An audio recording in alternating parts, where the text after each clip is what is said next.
welcome to Level Up IAS and welcome back to 10-minute series. Today in this video, we're going to look at Aurobindo Ghosh as a national extremist. Now this year, Aurobindo Ghosh is very important because we are celebrating 150th birth anniversary. So this makes Aurobindo Ghosh very important. You can expect a question either in prelims or in mains or in both. So be prepared. So let's begin. I have given you one mains question to attempt. You can write your answers in the comment section and we will evaluate your answers. Similarly, I have given you one MCQ. You can post your answers in the comment section. Now let's begin. Revolutionary organizations. The Anushilan Samiti. It was established in March 1902 by Pramathnath Mitra, who was a barrister from Calcutta. Okay, now see, the Samiti was headed by Barindra Kumar Ghosh, who was younger brother of Aurobindo Ghosh. First thing. Second thing is, the Samiti challenged British rule in India by engaging in militant nationalism like including bombings, assassinations and politically motivated violence. So this is something you need to remember from Anushilan Samiti, established year March 1902 by Pramathnath Mitra, and what were their core work that they did was bombings, assassination, politically motivated violence to challenge the British rule in India. Okay, moving on to second, Jugantar Party, established in April 1906 by Aurobindo Ghosh, his brother Barindra Ghosh, Upendranath Datta and Raj Subodh Malik. This is important, you need to remember all four names. Okay, now Barind Ghosh and Bhagat Jatin, they were the main leaders. 21 revolutionaries started to collect arms, explosives and started manufacturing bombs. This was something which was done by Jugantar Party. Now coming to Maniktala Secret Society. Now see, Maniktala Secret Society is important because first thing is, it is not known to all.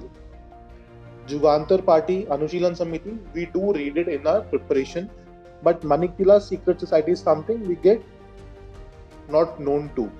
So what it is basically an inner circle of people who were members of Anushilan Samiti. So if you'll read, it is a secret revolutionary organization developed from the Anushilan Samiti. Okay, now this organization was led by Barind Ghosh, who was the brother of Aurobindo Ghosh. So this is important thing. Now let's moving on to his early life. These are some important facts that you should read. Now one important thing is that he spoke many languages like French, Latin and Greek. Now how he developed the feeling of nationalism is another important thing. So for that, it is that in England itself, that Ghosh first felt the call of nationalism when he acquainted himself with Italian and Irish nationalists, and he participated in an Indian organization called Cambridge Majlis. This is very important. Now if you quote this while writing your answer in mains about Cambridge Majlis, you are getting one extra mark for sure. So make sure you are knowing about it and putting it in your answers if it is asked. Moving next, what did he do after returning to India? So he returned back to India and he joined the princely state of Baroda in 1893 as the Survey Settlement Department. Okay, now in 1900 he was appointed as English professor at a Baroda college, and in 4 years he rose to the rank of principal of the college. This is his early years in India after his return. Apart from that, he did jobs like teaching grammar and also writing speeches for the Maharaja of Gaikwad. Okay. Now during this time itself, he started showing interest in the Indian national movement. How? He wrote series of articles entitled New Lamps for Old. This is very, very important. New Lamps for Old. For an Anglo-Marathi paper called Indu Prakash. Okay. and he became increasingly involved in the nationalist politics of the Indian National Congress during this time itself, and also got associated with the Anushilan Samiti, which we read earlier on. Okay, so this is something very important. Now, how did he define Swaraj? He wrote about Swaraj in Bande Matram. He wrote, "We of the new school would not pitch our ideal 1 inch lower than absolute Swaraj." Now, what do we mean by absolute Swaraj? He is defining it in the next. That is self-government as it exists in the United Kingdom. Government that is existing in United Kingdom, I want that in India itself. And he also said to strive for anything less than Swaraj would be to insult the greatness of our past, of our great past, and also the magnificent possibilities of our future. That is how he described Swaraj. Now, what are other elements that is associated with this definition of Swaraj? That is freedom of mind, body, and spirit. And he considered dharma of every human being to be truly free. This is one thing he says. Now he says, dharma is the basis of democracy which Asia must recognize. He's talking about whole Asia. For in this lies the distinction between the soul of Asia and the soul of Europe. He's clearly defining what is the difference. That is Swaraj. Okay. Through dharma, the Asiatic evolution fulfills itself. This is her secret. This is what he says. Now, he also tells about the national education and his linkages with Swaraj. Central to Sri Aurobindo's idea of Swaraj was his notion of national education. Now, according to him, national education was the most immediate need of the country. Okay. For that, what he proposed dismantling the existing education system, which was set up by the Britishers. This is the first thing that he tells. Another thing he tells is, by any extension or imitation of the system of the existing universities, with its radically false principles, its vicious mechanical methods, its dead alive routine tradition, and its narrow and sightless spirit. That is how he defines university set up by the Britishers. Okay. Now he considered the idea of Swaraj and national education inseparable from each other. That is, these are the two notions that will go hand in hand. Swaraj and national education, first thing. Now his idea of national education included the elements of the inheritance of our past, the widening gains of the present, and the large potential of the future. Now this is something you can quote in your answer, this line. Inheritance of the past, the widening gains of the present, and the large potential of the future. He himself was a big critic of Congress. He did not like the functioning of Congress, and he gave his reasons for it. He said the Congress was a middle class party that sought the blessings of the British rule, and that the party failed to organize the proletariat. This is one thing. Now he gave you 4 reasons. First, he said the aims which are set up by the INC, they themselves are faulty. Okay.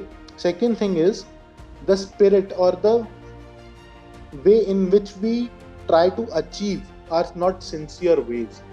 That is the second thing he says. The spirit in which it proceeded towards accomplishing goals was not with the spirit of sincerity and wholeheartedness.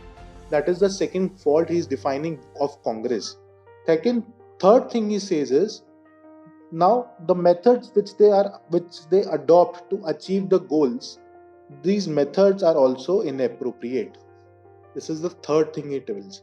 Now, last thing he says is, the leaders in whom people had trust are not the right men themselves. So this is the fourth thing he says. So as a result, he is a big critic of Congress. Moving forward, his theory of passive resistance. This was another important concept which was given by Aurobindo. For that, he said we should build passive resistance by successfully boycotting Britishers in every field. For this, he developed a theory of economic boycott in which he stressed upon the necessity of Swadeshi. This is important. Second thing is, for judicial boycott, he emphasized upon the necessity of setting up of national arbitration courts. This is another important thing.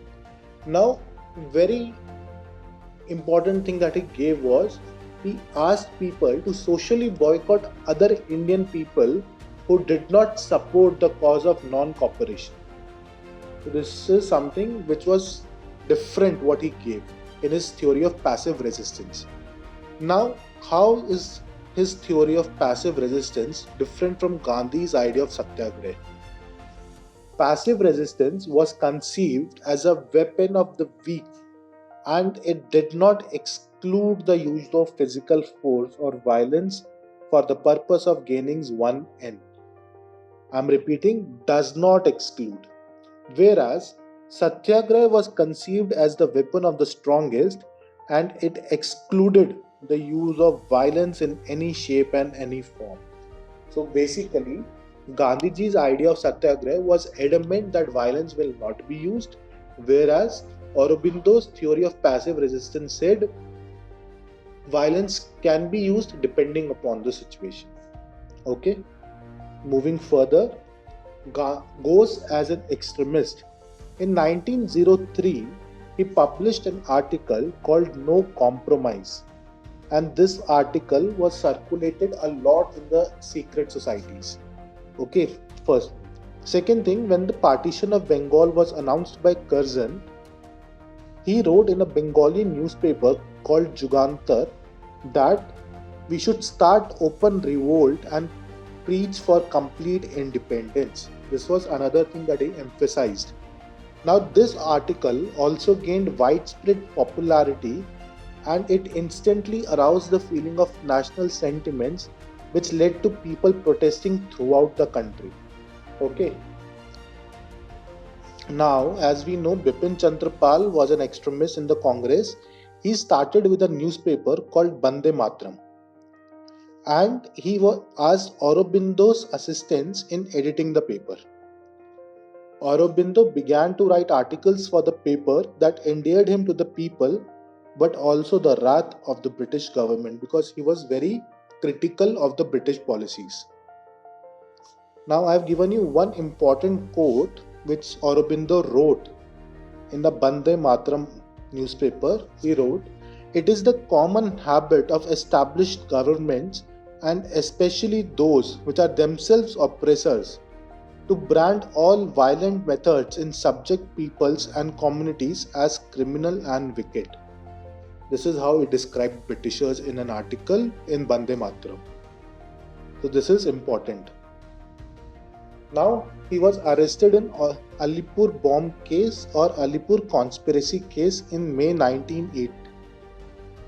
Now what they were targeting was they targeted to assassinate the Chief Presidency Magistrate Douglas Kingford, and this was attempted by Khudiram Bose and Prafulla Chakki. You need to remember these facts because these can be directly asked in your prelims question paper. Okay. Now Aurobindo was released after a year of solitary confinement.